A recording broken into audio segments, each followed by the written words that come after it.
Olá, sejam bem-vindos a mais um episódio do podcast Educação na Mesa. Hoje a gente vai conversar sobre um tema bem interessante, que é a redação nos grandes vestibulares. Meu nome é Eduardo Sisti, eu sou professor de História do Grupo Etapa e já a gente volta a conversar.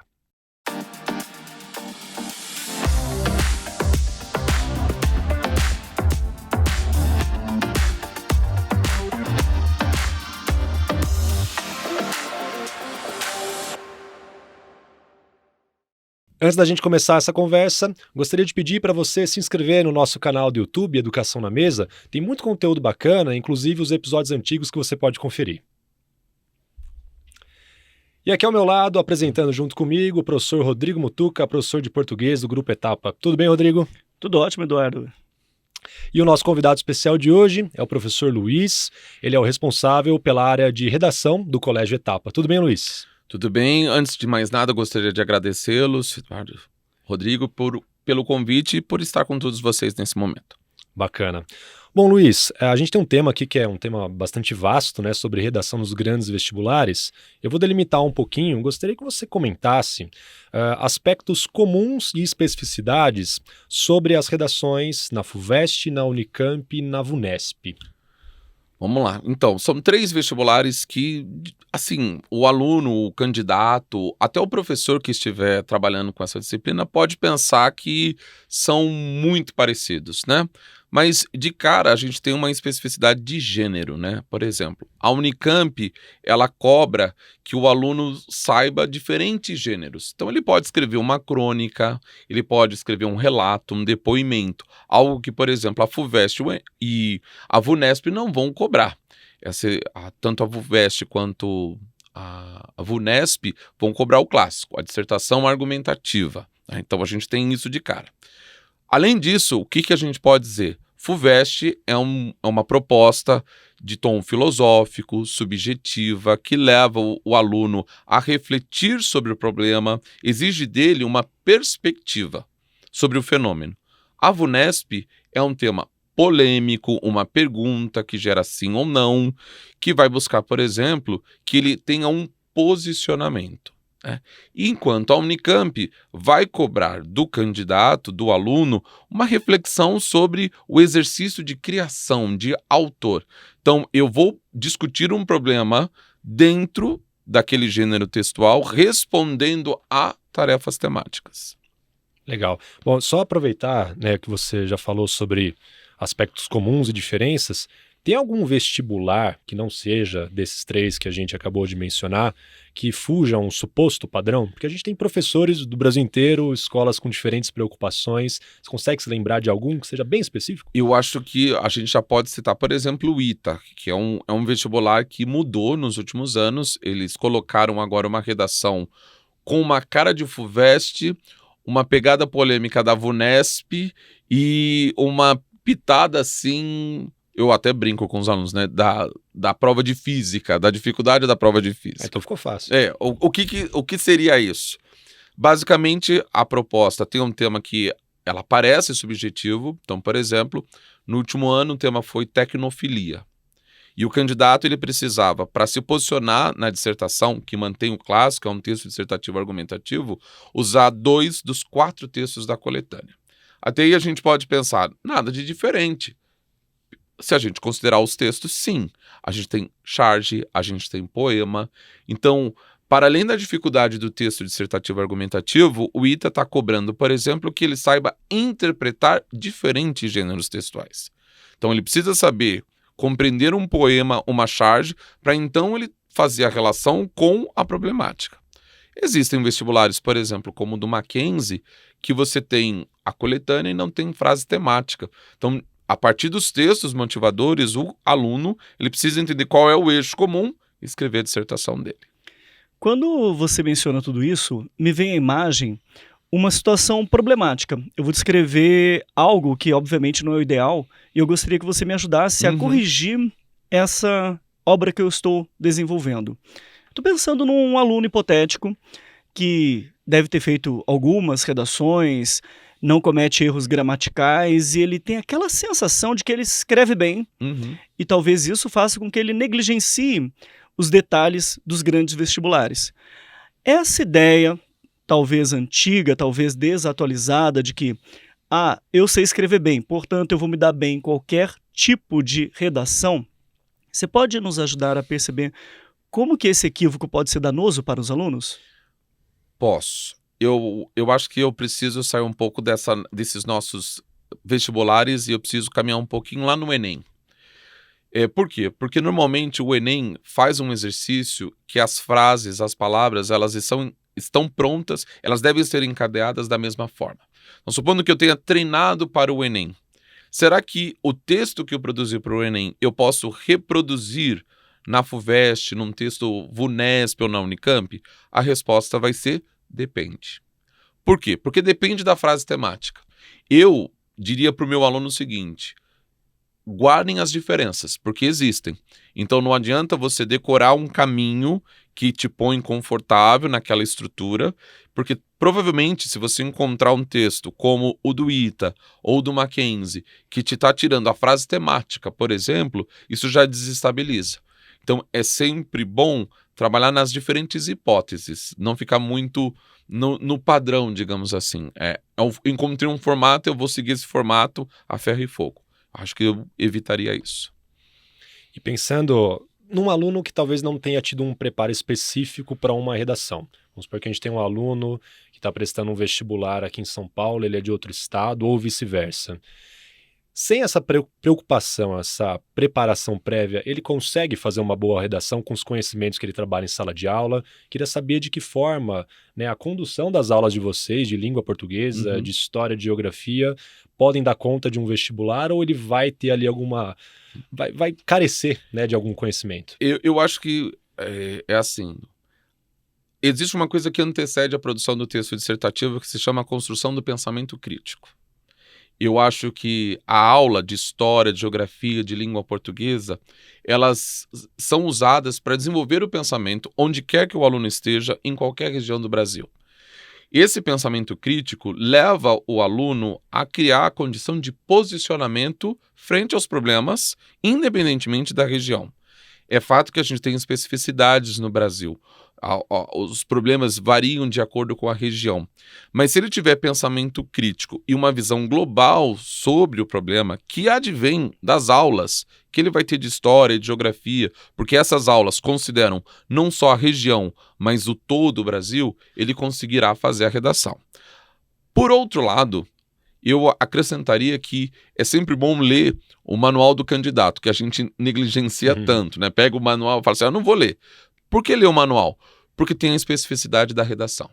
Então, a partir do que o manual espera de mim, eu consigo traçar o que falta e o que eu já tenho para alcançar aquela redação. Então, eu tenho um pensamento crítico que me permite criar a posição, mas eu preciso saber a especificidade do vestibular. Por exemplo, a Unicamp. Então, se eu sou alguém, por exemplo, eu tenho familiares que moram em Florianópolis e em Santa Catarina, que têm excelentes universidades, tanto no Rio Grande do Sul quanto no próprio estado de Santa Catarina. Se eu estou lá e eu pretendo prestar a Unicamp, que é em São Paulo, eu preciso saber que a Unicamp cobra diversos gêneros e eu vou precisar me preparar nessa ótica. Agora, olha que interessante. Se eu tiver me construído como um leitor atento, se nas aulas de língua portuguesa, no momento que o professor está discutindo uma crônica, um conto, um depoimento, eu estiver atento, isso não vai me surpreender. Vai me surpreender se eu negligenciar esses múltiplos gêneros. Eu fui desenhando aqui, à medida em que você começou a explicar esse seu raciocínio, uma espécie de uma equação. Você diz e reconhece da importância de o aluno perceber que ele recebe da escola a possibilidade de construir conhecimentos múltiplos, coisas bem ricas. Ler um quadrinho não é algo trivial. Existem técnicas para ele perceber ironia, intencionalidades, etc.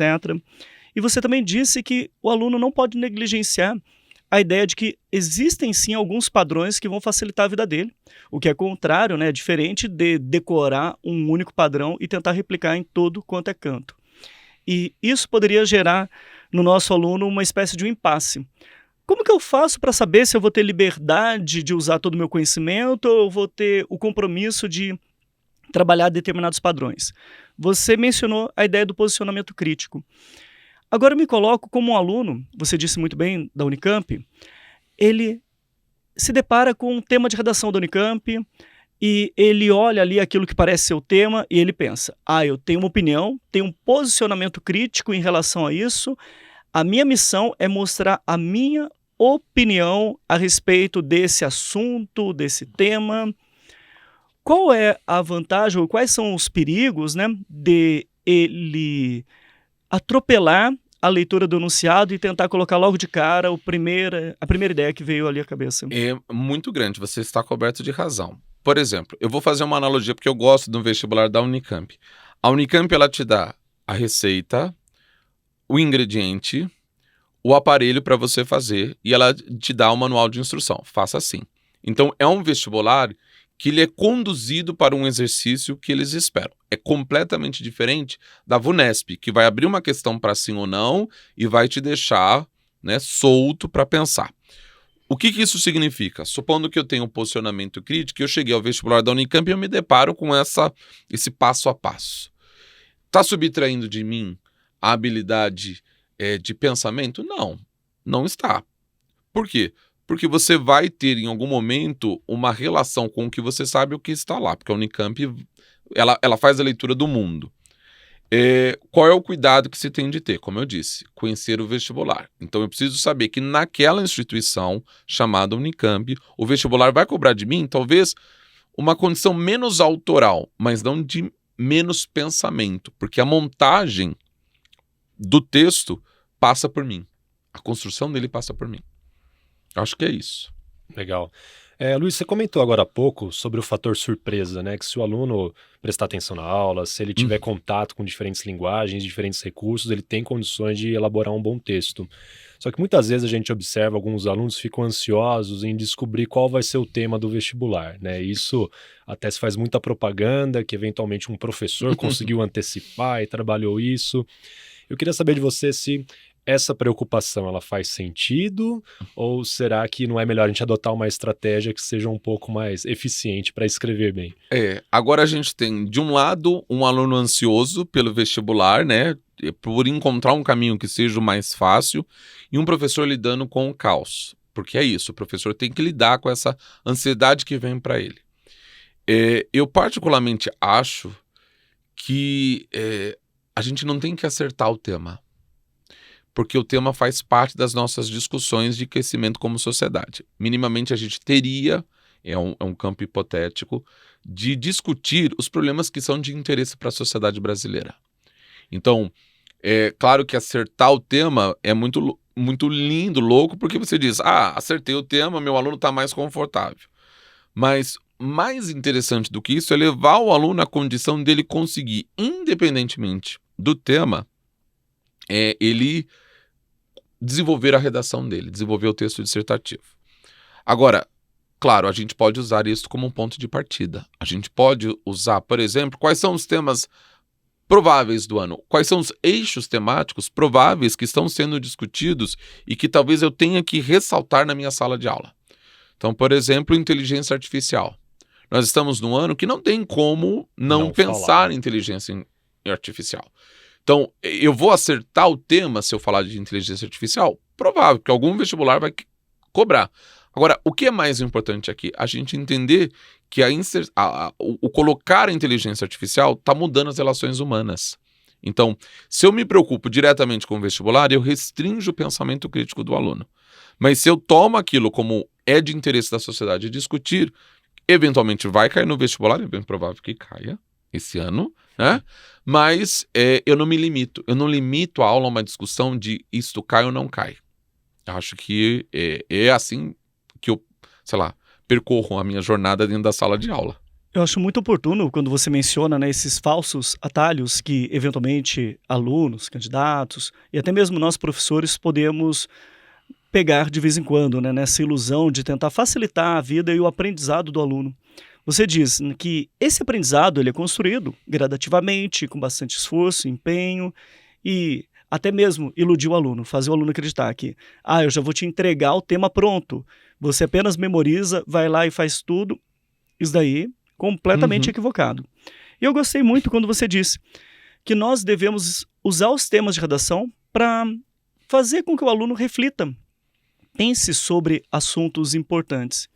Nesse aspecto, você mencionou a inteligência artificial e mostrou como que ela pode servir para que a gente debata vários assuntos que talvez independam especificamente da inteligência artificial, mas ela serve como uma ótima desculpa para a gente poder debater outras coisas.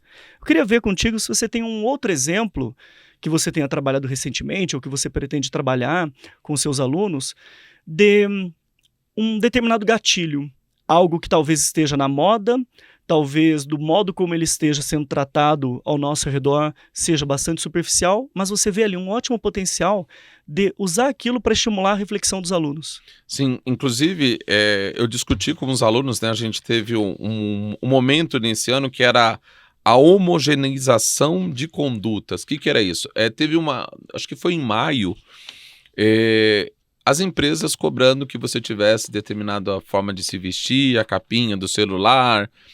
E eu estava vendo aquilo e eu pensei assim, que curioso, porque é um eixo do trabalho, envolve a questão da postura, e a gente precisa refletir o quanto isso impacta ou não, né? A gente discutiu em sala, se isso feria ou não a liberdade do sujeito, pensando inclusive na possibilidade de que aquilo fosse algo que a VUNESP gostaria de discutir, mas mais do que isso, como eu normalmente trabalho na terceira série do ensino médio, para além do vestibular, eu estou diante de futuros profissionais. Então, o que eu quero? Saber qual é a visão desses profissionais nas suas diferentes áreas sobre esse tema. Então, a discussão não reflete, não está diretamente relacionada só à redação, mas não exclui a redação da possibilidade de que isso vire um tema. Recentemente, a gente teve casos sobre administrar ou não o dinheiro dos filhos. Então, pensando o quanto isso impacta a vida deles mesmo, né? O pai pode administrar, não pode administrar, questão de educação financeira, por exemplo, sabe? A questão os programas que nós temos no Brasil hoje voltados para diminuir a inadimplência. Então, a gente está discutindo aqueles temas que são importantes, né? Acho que na mesma linha, inclusive da inteligência artificial, nós teríamos o desenvolvimento sustentável, que eu acho que isso é muito importante. Porque o desenvolvimento sustentável, ele passa, por exemplo, pela construção de cidades sustentáveis, ele passa pelo uso, a consciência sobre o uso de resíduos sólidos. Então, de novo, a gente faz a discussão, não está objetivando só ou necessariamente o vestibular, porque, como eu disse, são futuros profissionais, né? Então a gente está formando pessoas e, eventualmente, esses temas vão encaixar em alguma discussão de vestibular. Bacana.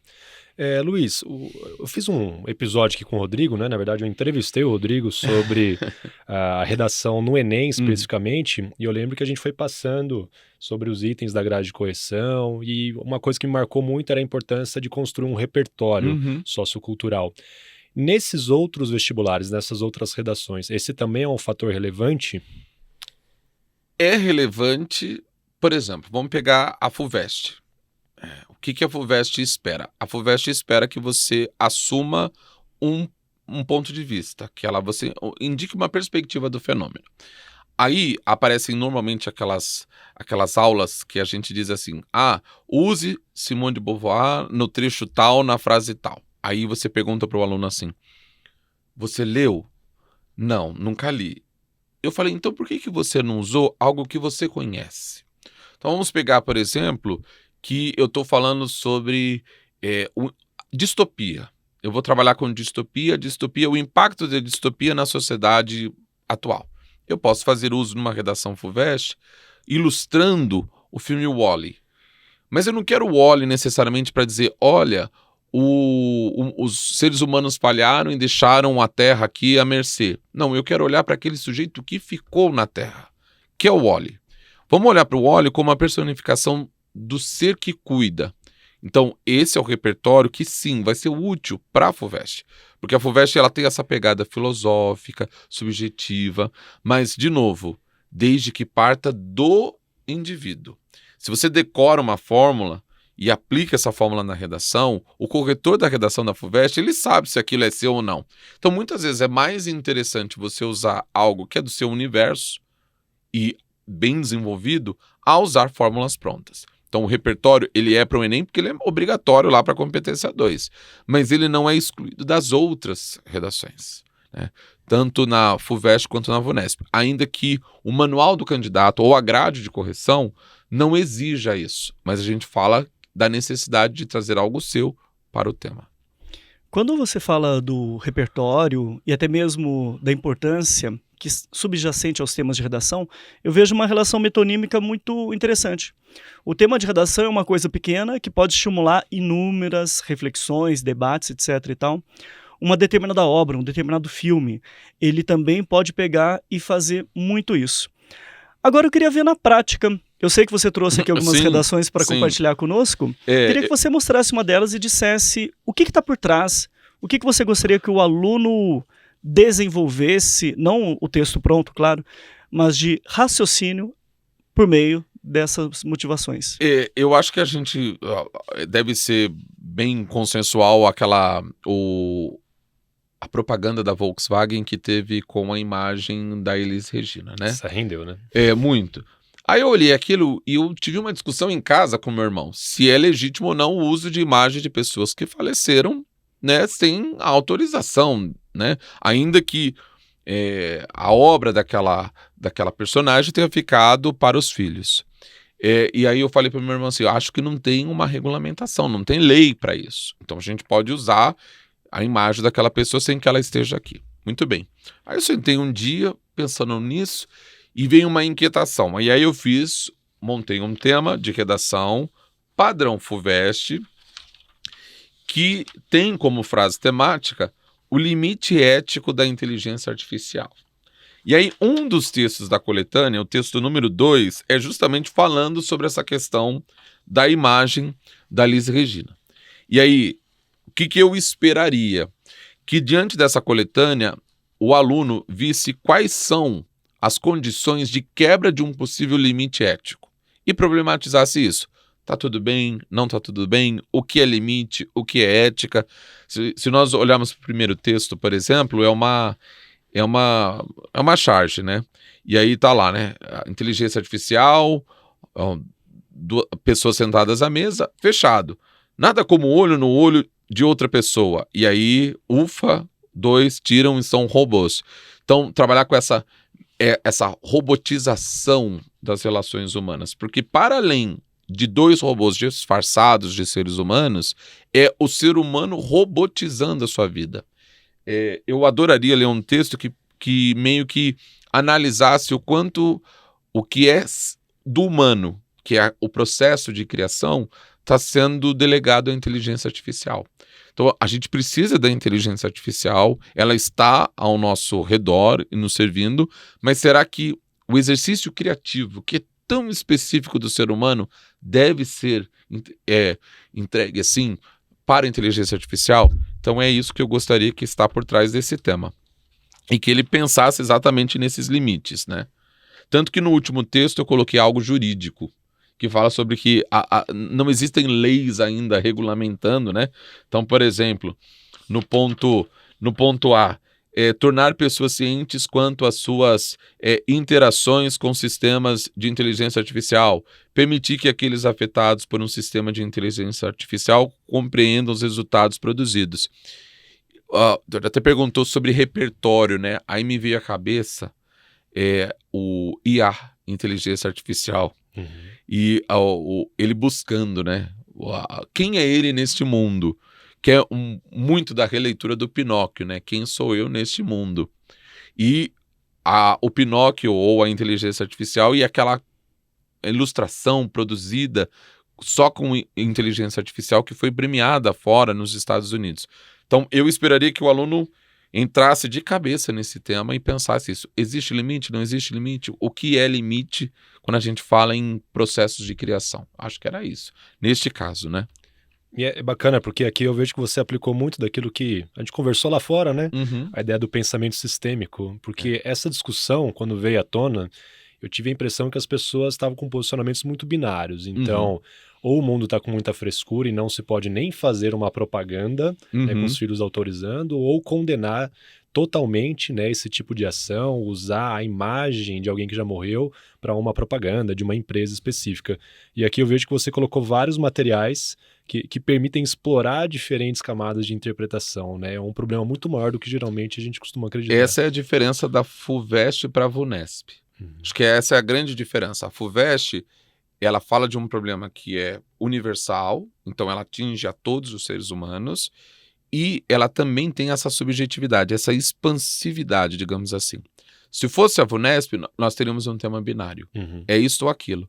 Tanto que, para temas VUNESP, gerou um problema, porque o aluno, quando a pergunta era sim ou não, pela grade de correção, ele precisa, ao longo do texto, citar o lado diferente dele, em algum momento, na introdução, no desenvolvimento. E o aluno não citava o lado oposto, ele defendia o seu. Daí que surgiram os temas com a palavra entre. Se vocês olharem os temas da VUNESP, agora tem entre isso ou aquilo. Ah, que interessante. Por quê? Porque é a VUNESP obrigando o candidato a usar o pensamento do outro. Então eu vou defender que a inteligência artificial precisa de limites, mas eu vou abrir a minha redação contra-argumentando em relação àquele que diz que não precisa ter limites. Queria comentar duas coisas, né? Uma delas, né, que às vezes em sala de aula a gente percebe, né, justamente isso que você falou. O aluno acredita que ele está defendendo uma ideia, sendo que na verdade ele apenas expôs, né? Porque a defesa, como você disse muito bem, ela implica a visão contrária. Como assim eu estou me defendendo? Eu estou me defendendo de uma outra ideia. Cadê essa outra ideia no seu texto, né? Eu imagino que você deve falar muitas vezes para o aluno para orientá-lo. E a outra coisa assim que eu achei bem interessante, né, tem a ver com essa relação binária com as inteligências artificiais. É muito simplista mesmo a gente imaginar a inteligência artificial está substituindo o pensamento. Eventualmente o aluno pode pegar, produzir um texto na inteligência artificial e entregar para nós. Do mesmo modo, ele pode pegar, decorar um determinado padrão que aparentemente lhe traz sucesso num contexto, talvez do Enem, e tentar replicar isso.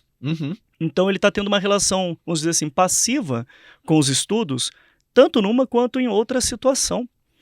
E é muito elogiável, né, quando a gente vê essa ênfase. Você falou várias vezes aqui, por meio da expressão exata ou por meio de paráfrases, do posicionamento crítico, do quanto o aluno deve olhar para um tema e de uma forma desconfiada, até mesmo, né, na nossa aula, pegar algumas entrelinhas, tentar ver, será que dizer que o professor está falando, essa generalização, ela se adequa completamente ao contexto do vestibular que eu quero ou não? E quando ele nos questiona, é um ótimo sinal de que, de fato, ele está aplicando esse pensamento crítico.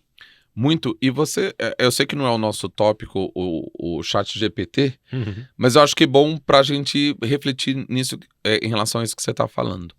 Se nós pegarmos 3 pessoas e colocarmos diante da inteligência artificial, a gente vai obter 3 textos diferentes. Por quê? Porque os prompts, as perguntas foram diferentes. Isso significa que, a despeito da inteligência artificial, o que antecede a produção do texto é o questionamento. É quanto eu sou capaz de questionar o tema, o pensamento do outro, a situação de posição argumentativa. Então, o pensamento crítico, ele está atrelado à capacidade de perguntar. Eu acho que é sempre muito importante que o aluno saiba. O tema é o limite ético da inteligência artificial. Deixa eu perguntar, o que é limite? O que é ético? O que é inteligência artificial? Por que limite da inteligência artificial? E a partir daqui, escrever o texto. Eu sei que está quase acabando, mas eu acho que a gente tem que fazer uma pergunta que é muito importante e dialoga bastante com a essência do que você disse. O aluno ele tem que pensar antes de escrever o texto. E você trabalha uma atividade muito bacana lá no colégio, que é o EMUN. Você pode explicar o que seria o EMUN e como que o EMUN, de forma direta e também de inúmeras formas indiretas, pode contribuir para que o aluno escreva melhor? Posso. O EMUN é o Etapa Model United Nations, que o que significa? É uma atividade de debate que a gente usa a situação da ONU. Então os alunos, eles usam, eu vou pôr entre aspas, personagens, são diplomatas, e eles vão discutir aquele tema na perspectiva da sua representação. Então, nós vamos discutir inteligência artificial, eu sou o Brasil, Rodrigo é Estados Unidos, é a China. Então, a gente vai discutir defendendo o tema na perspectiva da nossa nação. Por que isso é interessante? Primeiro porque gera um discurso oralizado, né? Se nós voltarmos às bases platônicas e aristotélicas, Platão temia, inclusive, a palavra escrita porque ele achava que isso ia interferir na questão da memória. Porque ele estava falando de oratória. A oratória é um exercício extremamente difícil, porque depende de concentração, de associações rápidas e de você construir o discurso com base na desconstrução do argumento do outro. E o Emon trabalha com isso. Além disso, coloca o aluno na condição de fala.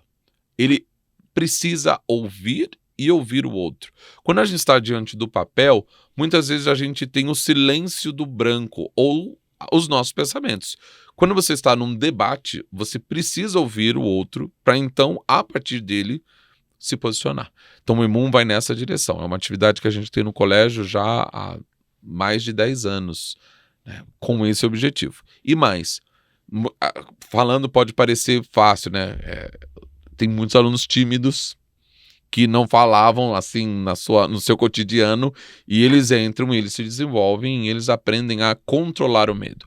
Não perder o medo, controlar o medo.